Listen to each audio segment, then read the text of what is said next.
उत्तर प्रदेश में आज से गैर मान्यता प्राप्त मदरसों का सर्वेक्षण शुरू होगा और इसको लेकर बीजेपी के खिलाफ विपक्ष पूरी तरह से हमलावर हो चुका है।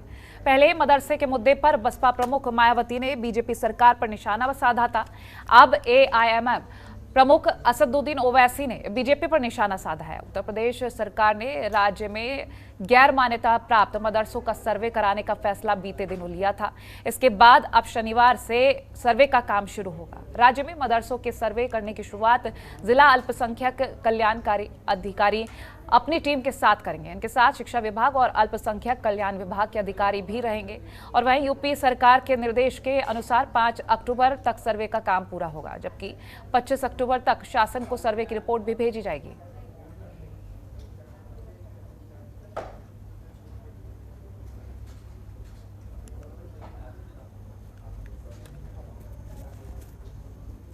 विपक्ष के पास कुछ मुद्दा तो है नहीं। शिक्षा सबको चाहिए, गरीब को भी चाहिए और अमीर को भी चाहिए। शिक्षा से विकास होता है और शिक्षित व्यक्ति ही विकसित होते हैं। तो योगी सरकार का पूरा मंतव्य है कि हम शिक्षा को बढ़ावा देकर, चाहे किसी भी धर्म में हो, सभी शिक्षित हों।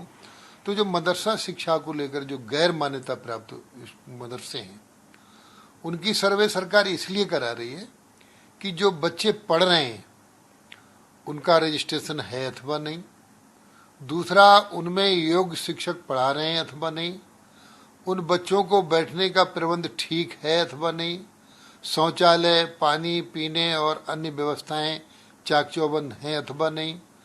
ये सारी व्यवस्थाओं को लेकर हम सर्वे करा रहे हैं और सर्वे आने के बाद, सर्वे रिपोर्ट के बाद, हम ऐसे मदरसों में जो ठीक मदरसे हैं और जो बच्चों को पढ़ाना चाहते हैं, उन मदरसों में कौशल विकास की योजनाएं चलाने का काम करेंगे ताकि उन्हें रोजी रोटी से जोड़ा जा सके। और ये मदरसे के सर्वे का वो लोग विरोध कर रहे हैं जिनका मदरसों से कोई लेना देना नहीं है। गरीब लोगों को कैसे बहकाया जाए, उनका वोट कैसे प्राप्त किया जाए। मदरसे में सिर्फ और सिर्फ गरीबों के ही बच्चे पढ़ते हैं। जो विरोध कर रहे हैं उनके बच्चे तो कॉन्वेंट में पढ़ते हैं। इन गरीब मजदूरों, गरीब मुसलमानों के बच्चों को अच्छी शिक्षा ना मिले, इसके लिए ये प्रयास हो रहा है। योगी सरकार का पूरा मंतव्य है, हम गरीबों के बच्चों को आईएएस, आईपीएस, इंजीनियर, डॉक्टर बनाना चाहते हैं। देश के यशस्वी प्रधानमंत्री ने कहा है कि मुसलमान बच्चों के मदरसे में एक हाथ में लैपटॉप हो और एक हाथ में कुरान हो। उस संकल्प को लेकर योगी सरकार काम कर रही है। लोग जो धारणाएं फैला रहे हैं वो जनता को दिग्भ्रमित करने का काम कर रहे हैं, जो निराधार और मिथ्या है। भारतीय जनता पार्टी की सरकार हर रोज ये कोशिश करती है कि उसे अपनी नाकामयाबियां, अपने गुनाह कैसे छुपाए जाएं। कभी हिंदू मुस्लिम की आड़ में छुपाते हैं, कभी मदरसों के नाम पे छुपाते हैं। असल मुद्दा क्या है कि हिंदुस्तान घटिया शिक्षा की सूची में पहले स्थान पर है और हमारे देश में हमारा उत्तर प्रदेश शीर्षस्थ पे है राज्यों की सूची में।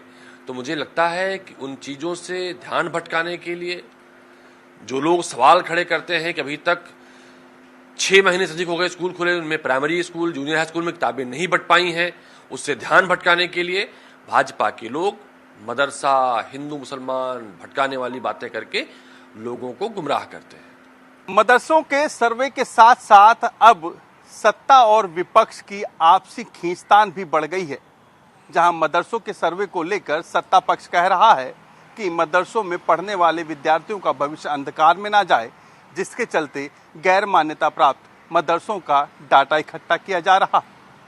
लेकिन विपक्ष भी हमलावर होकर साफ कह रहा है कि सिर्फ धर्म विशेष के लोगों के साथ भेदभाव हो रहा है। ऐसे में देखना ये होगा कि आखिर इन गैर मान्यता प्राप्त मदरसों के अंदर सर्वे में क्या कुछ निकलकर सामने आता है, जिसकी रिपोर्ट शासन को 25 अक्टूबर तक सौंपी जाएगी। देखना ये होगा कि इन मदरसों में पढ़ रहे विद्यार्थियों का भविष्य कहीं अंधकार में तो नहीं जा रहा। कैप्टन शैलेश पांडे के साथ रामनुज भट्ट, जनतंत्र टीवी, लखनऊ।